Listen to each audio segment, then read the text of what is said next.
Bismillahirrahmanirrahim. Assalamualaikum warahmatullahi wabarakatuh. Saya bersyukur alhamdulillah sepertinya hari ini dalam kondisi sehat semua ya. Ada yang sakit? Masih muda ini begitunya. Ya, jangan sakit dulu. Jangan sampai sakit. Nah, kita lanjutkan materi yang kemarin yang telah disampaikan. Masih ada yang ingat Bapak Ibu kemarin kita membahas apa? Ciri-ciri sekolah yang berkualitas. Baik, masih ingat ciri-ciri sekolah yang berkualitas? Ada berapa kemarin? Ada 4. Yang pertama, pembelajaran yang berpusat kepada murid. Yang kedua, guru-gurunya gemar berefleksi, gemar belajar, berbagi, berkolaborasi. Yang ketiga, iklim lingkungan yang aman, inklusif, terus bersih, terus kondusif. Yang terakhir, pemimpin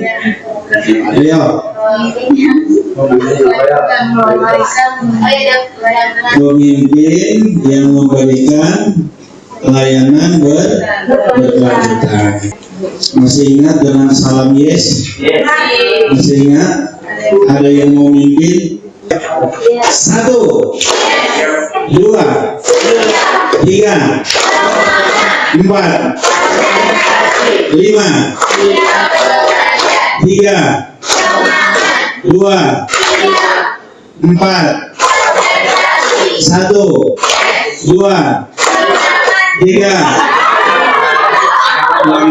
Konsentrasi dong. Selanjutnya kemarin ada tugas yang harus Bapak Ibu diskusikan. Seperti biasa, supaya lebih fair untuk mempresentasikan hasilnya, kita kocok siapa dulu yang akan mempresentasikan hasil diskusinya. Ya, semangat ya, dikocok aja ya. Nah, dikocok atau saya tutupnya? Kocok aja ya. Oke, kita kocok. Ini ada 5 kelompok, kita mulai. Siapa yang mempresentasikan pertama?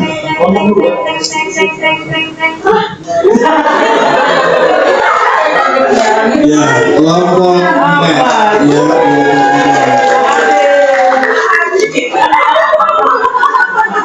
kelompok 4 siapakah orangnya? Ada Bu Nunung, Pak Ramdhani, Bu Suhaini, Bu Rini, Miss Dinis, dan Pak Abdul Hadi. Siapa yang akan mewakili? Ya, silakan Bu Hadi. Pertanyaan yang pertama, hasil diskusinya kelompok 4 dipersilakan. Sesuai pengalaman saja ya, sesuai pengalaman saja. Baik, bismillahirrahmanirrahim. Assalamualaikum warahmatullahi wabarakatuh. Waalaikumsalam warahmatullahi wabarakatuh. Langsung saja ke jawabannya, Habib maksudnya. Iya. Jawabannya setelah terjadi diskusi gaib. Diskusi alam gaib ya. Alhamdulillah ada kesimpulan tentang penilaian ya, fokus pada penilaian. Memang banyak yang sudah terjadi kami alami di kelas itu banyak ujian tertulis, ya baik dengan LKS ataupun LKPD, lembaga kerja peserta didik. Tapi kami melihat ada motif lain yang membuat siswa itu lebih bergairah atau lebih bersemangat dalam mengerjakan soal, yaitu penggunaan aplikasi. Ada kuisis itu ternyata anak semangat sekali mengerjakan soal melalui kuisis. Kuisis itu kan ada bisa soal, ada bisa materi. Ketika tidak ada infokus, ketika di kelas itu tidak ada infokus, guru bisa menyebarkan link ke handphone, dan itu ada materinya ada di situ. Katanya bisa dilihat. Kelebihan aplikasi ini ketika anak sedang dirawat, misalnya sedang dirawat di rumah sakit tidak bisa belajar, dia bisa belajar kalau handphonenya ada banyak aktif. Dia bisa belajar juga, bisa mengerjakan soal melalui kuisis itu kelebihannya. Kalau tatap muka kan ketika yang sakit, ketika yang alfa itu mereka yang nggak tahu apa sih pelajaran atau ujian yang sedang diberikan. Tapi dengan aplikasi kuisis ini, yang kami kuisisnya, siswa yang sedang sakit, kalau dia punya handphone, kuotanya ada, dia bisa mengerjakan di rumah sakit, atau dia juga bisa belajar walaupun dia lagi di rumah sakit. Salah satunya kuisis, kemudian ada juga ya word-wall, kemudian teka-teki silang elektronik. Banyak aplikasi-aplikasi yang bisa kita gunakan dengan yang kita bisa gunakan ke siswa. Kemudian yang untuk yang tatap mukanya yang ada tadi ada LKS, ada LKPD yang bisa dikerjakan oleh siswa. Mungkin ada tambah dari Guru.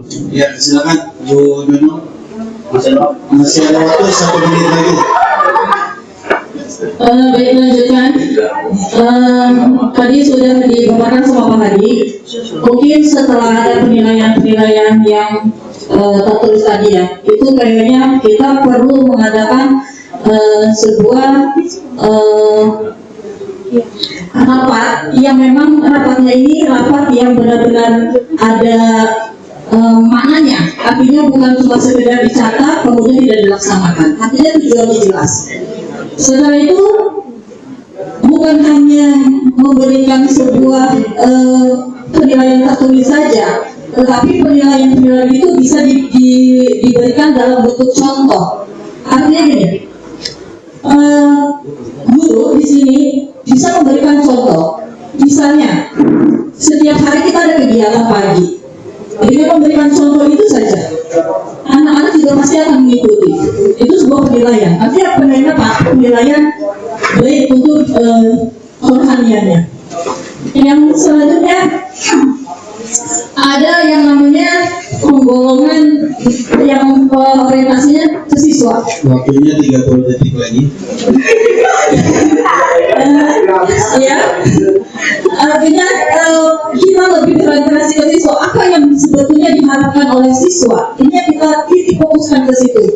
Jadi apa yang diinginkan oleh siswa kita laksanakan karena itu tujuan utamanya. Tidak semua yang namanya penilaian itu bisa dilakukan dengan yang tadi itu yang dia tertulis atau bukan, karena memang penilaian itu beragam. Yang selanjutnya tadi yang saya bilang ada tujuan yang jelas, artinya bukan berarti selama ini tidak ada tujuan yang jelas dalam sebuah penilaian. Artinya tujuan itu benar-benar berfokus untuk meningkatkan mutu pendidikan seorang siswa. Terima kasih. Cukup, waktunya lewat 30 detik. Iya. Luar biasa kelompok 4 ya. Luar biasa kelompok 4. Jadi perlu kita ingat Bapak Ibu, siswa kita di kelas itu memang cukup beragam. Pun dalam penilaian pun Bapak Ibu harus memberikan model penilaian yang beragam pun. Diferensiasi itu kan ada konten, kemudian ada produk dan lain sebagainya. Hingga pendekatan Bapak Ibu di asesmen awal untuk mengetahui model pembelajaran apa yang disenangi oleh masing-masing murid kita, gitu ya. Jadi luar biasa Pak Hadi dan Bu Nunung. Tepuk tangan lagi, boleh. Baik, sekarang masuk undian berikutnya. Jaga kelompok siapakah yang akan mempresentasikan?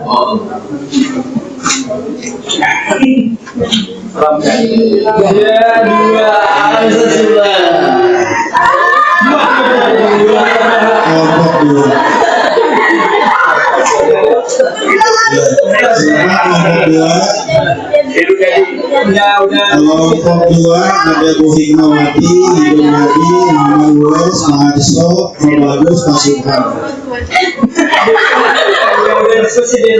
Oh iya, sepakatnya katanya Pak Subhan. Silakan Pak Subhan. Pertanyaannya, bagaimana bisa dapat mendukung dan mendorong guru untuk mengadopsi metode pembelajaran aktif yang lebih berpusat pada peserta didik. Yang kedua, strategi apa yang bisa diterapkan untuk memperkenalkan perubahan ini secara bertahap? Ya, silakan Bapak Bu. Bisa untuk mendorong para guru agar menelusuri metode pembelajaran nanti kepala sekolah bisa melakukan beberapa strategi yang mendukung perubahan ekstra bertahap. Di antara yang pertama, kepala sekolah membangun kesadaran dan pemahaman kepada guru.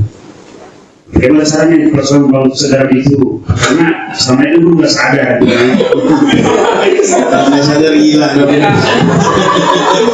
Jadi dibangun kesadarannya itu ya. Jadi kesadaran, kemudian cari kasus, kemudian menunjukkan contoh-contoh sekolah yang sudah berhasil, jadi kita boleh dianggap itu. Yang kedua, karena waktu batas ini kalau diskusi dia mau Saya menit lagi. yang kedua, pelatihan dan pengembangan profesional mengenai pembelajaran aktif. Ini sebenarnya ngomongnya. Yang ketiga, memberikan dukungan berkelanjutan kepada guru. Jadi bagaimana caranya guru diberikan berkelanjutan, ya personal berbahan dan hal itu bagaimana. Kemudian yang keempat, menjalankan uji coba bertahap. Uji coba itu bertahap nih, belum langsung duduk langsung bisa. Harus ada tahapan-tahapan. Kemudian kelima, memberikan pengakuan dan insentif. Artinya di sini pengakuan kepala sekolah bahwa si fulan ini sudah berhasil di melakukan ini.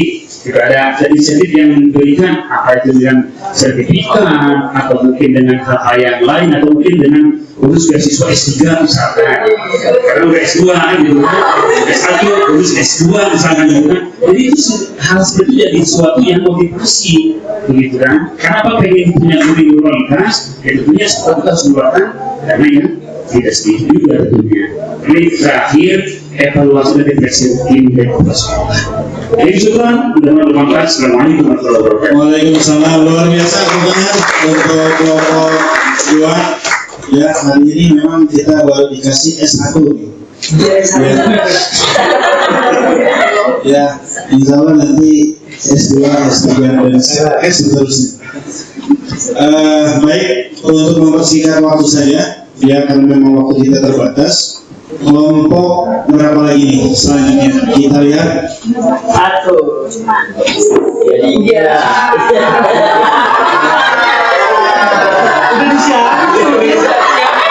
Ya, kelompok 3 ya. Assalamualaikum warahmatullahi wabarakatuh. Waalaikumsalam warahmatullahi wabarakatuh. Kelompok 3 terdiri dari Rahmat Saleh, panggilan Sese. Kemudian Muhammad Faiz, panggilan Faiz. Kemudian Firza, Gozia Tontos, panggilan Firza. Suherman. Nah, kemudian Ramadan Ibuni Salwa, panggilan Salwa. Dan Yudati. Nah, di sini kami mendapat tugas dari guru kami tercinta yang lebih berdaus CPD. Itu masalah penilaian guru yang terpusat pada murid. Artinya kepala sekolah seakan-akan bagaimana nih guru menilai harus bervariasi, itu kan tekanannya ya. Memang kalau guru itu hanya menilai pada satu metode saja, itu guru itu bisa dikatakan tidak bijak sama anak didik kita. Kenapa? Karena background kita sekelas antara 1 sampai 30-an itu bervariasi kemampuannya, dari segi finansial maupun segi karakter atau pemahaman. Jadi hendaknya seorang guru mempunyai solusi yang harus mengubah cara atau metode penilaian. Contoh bisa melalui kreativitas siswa, nilai sosial siswa, misalnya mereka di OSIS. Ya, selama ini kita lihat guru itu kita tidak masuk kelas, aktif di OSIS, guru cemas-cemas. Ya, kenapa ini nilainya gimana ya anak? Ya, di materi saya tidak ada. Kita pernah masuk, ya udah kita harus seorang guru harus membuka wawasan, ya. Inilah di luar, gimana kemampuan beliau, mereka bisa beradaptasi dengan teman-temannya, bisa mengkomunikasi, nah itu juga suatu kelebihan siswa. Nah, jadi guru yang otomatis jangan egois lah gitu, penuh pertimbangan. Kemudian juga mengamati kelebihan siswa tadi. Oh ya, semacam Saya di AKL itu Amanda nggak pernah pelajaran saya ini yang pertama. Saya izin, tapi saya tuh kita cerdas ya udah, saya mau nggak mau harus bijak menyikapi Amanda gitu. Kemudian guru juga harus bijak dengan metode yang dibentuk atau ditempuh guru, karena hal itu sangat menyempitkan hak-hak siswa. Kamu kalau nggak masuk pelajaran saya, ya udah nilai kosong. Nah, jangan begitulah Bapak Ibu guru ya. Kita harus berlapang dada begitu. Apalagi itu soal Islam. Ya, kita berbuat baik aja dapat pahala, apalagi mereka sama dapat nilai. Bapak Ibu guru ya. Jadi intinya hendaklah seorang guru harus ikhlas memberikan nilai dengan jangan terpaku pada yang kita di kelas, tapi berbagai aspek kelebihan juga siswa gitu ya. Assalamualaikum warahmatullahi wabarakatuh. Kelompok 3 ya, luar biasa. Coba didengarkan ya di senior kita, pengalamannya sudah cukup, mengajar sudah ratusan tempat. Ya, jadi pengalamannya cukup. Jadi, Kalau misalnya kalau sekolah STA 10 orang. 10 orang. Ya. Sebenarnya ada Jamil sampai Perak. Luar biasa. Kalau MTS 4 sekolah. Berburukan itu. SMP 2, MV 1. Nah, luar biasa. 16 ya. Ya, kebetulan.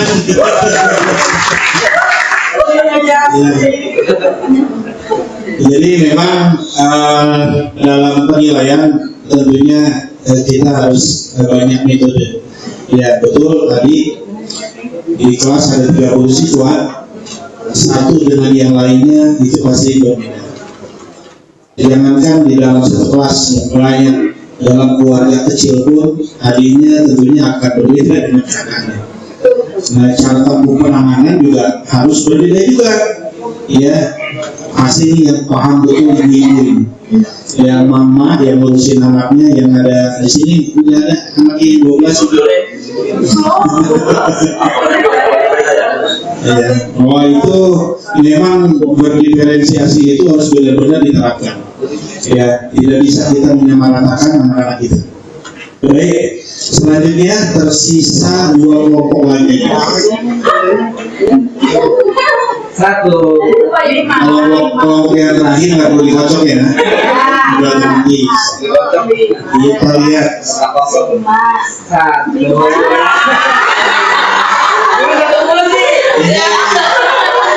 Doanya kelompok 1 manjur. Terakhir. Silakan kelompok 5 ada siapa di sini? Ibu Muazzizah.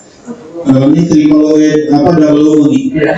Pak Fuad, Bu Firda, Pak Agus, di situ aja. Siapa yang akan menjelaskan? Bu Firda, silakan Bu Firda. Kelompok 5 keterlibatan emosional tadi. Silakan.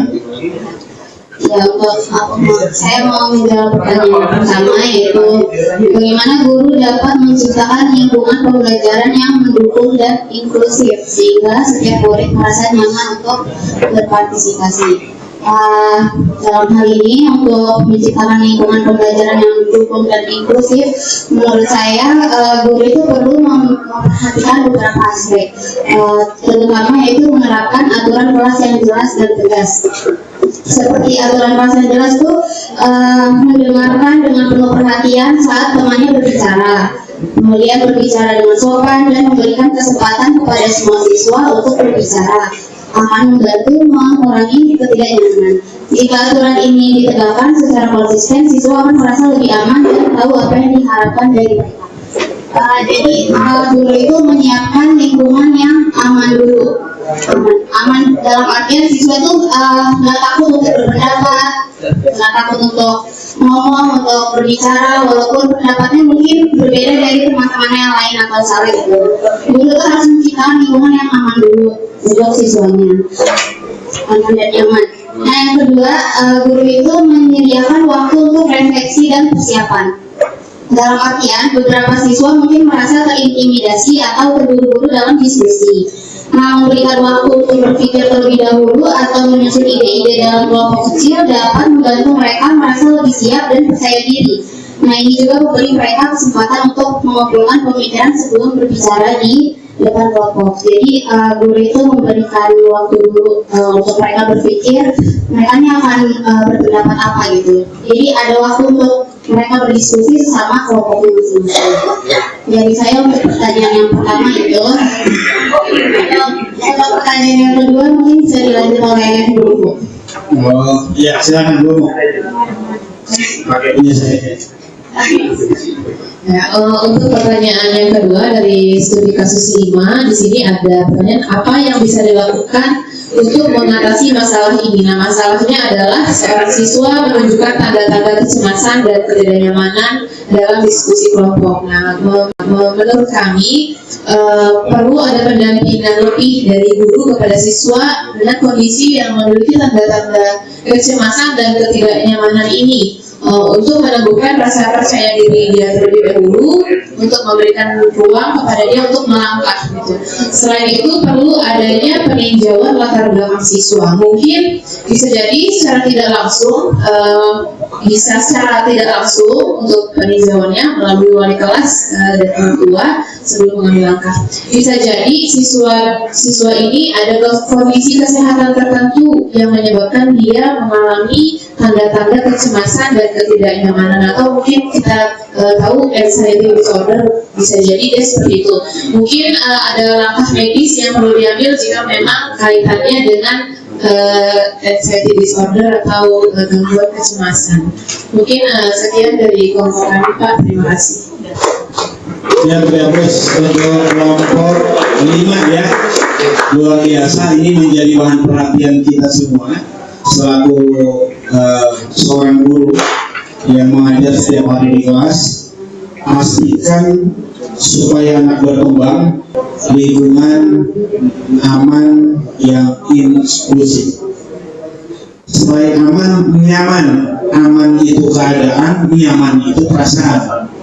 Dan hindari yang namanya bullying, baik dari sesama siswa maupun sesama guru maupun guru ke siswa, begitu. Pun sebaliknya siswa ke guru, ini dihindarkan. Bullying no, prestasi yes. Kita sudah banyak pasang poster itu terkait dengan pencegahan kekerasan dan intoleransi. Dan alhamdulillah juga kita sudah membentuk tim TTPK. Harus terus digaungkan. Nah, ini poster-poster Bapak Ibu memang harus terpasang di setiap kelas untuk mengingatkan poster ini. Kita tidak tahu ya, perasaan anak itu berbeda-beda. Ada yang halus, ya sensitif itu, ditoel dikit itu udah. Contoh kecil dia hitam. Ini anak kita hitam, dipanggil sama kita hitam balik. Umpama ya. Nah, itu bentuk bully atau tidak?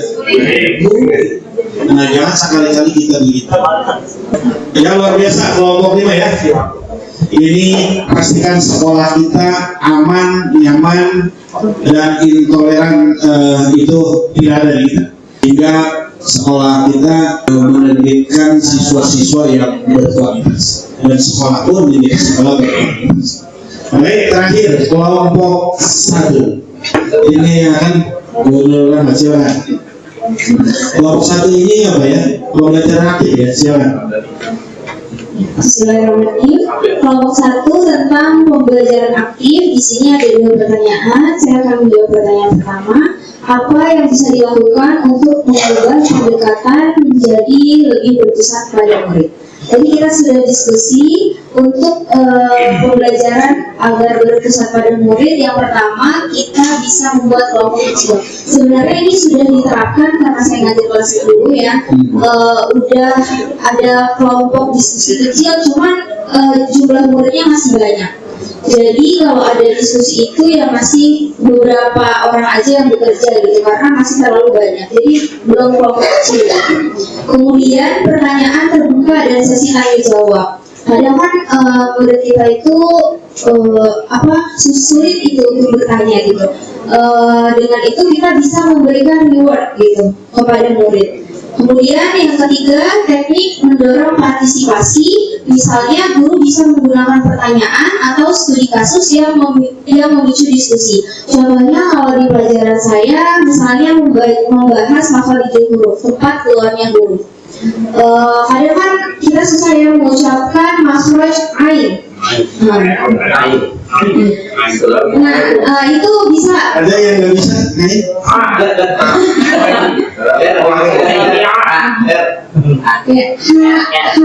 Ain gitu kan. Nah, itu bisa. Coba kita bisa.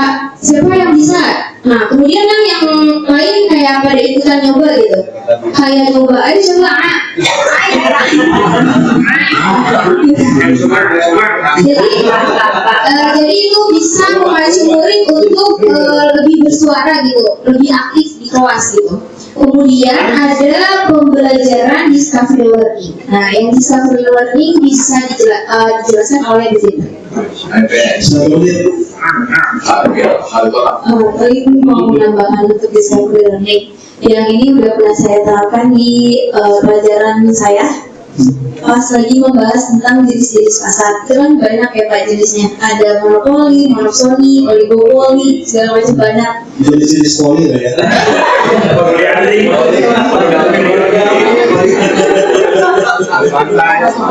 Dan itu kan saya membagi beberapa kelompok per anaknya itu nanti mereka untuk mencari sendiri tentang jenisnya. Apa yang dimaksud dengan jenis pasar monopoli, jenis pasar monopsoni dan segala macam, dan pasar dan jenis barang apa yang diperjualkan di dalam pasar tersebut.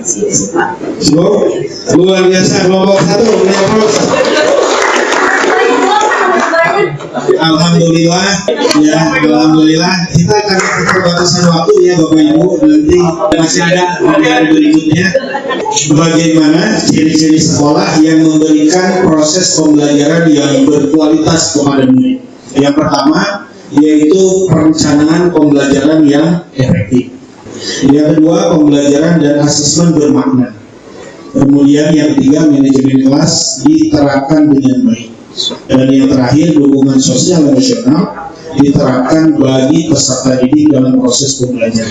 Ini adalah ciri-ciri sekolah berkualitas.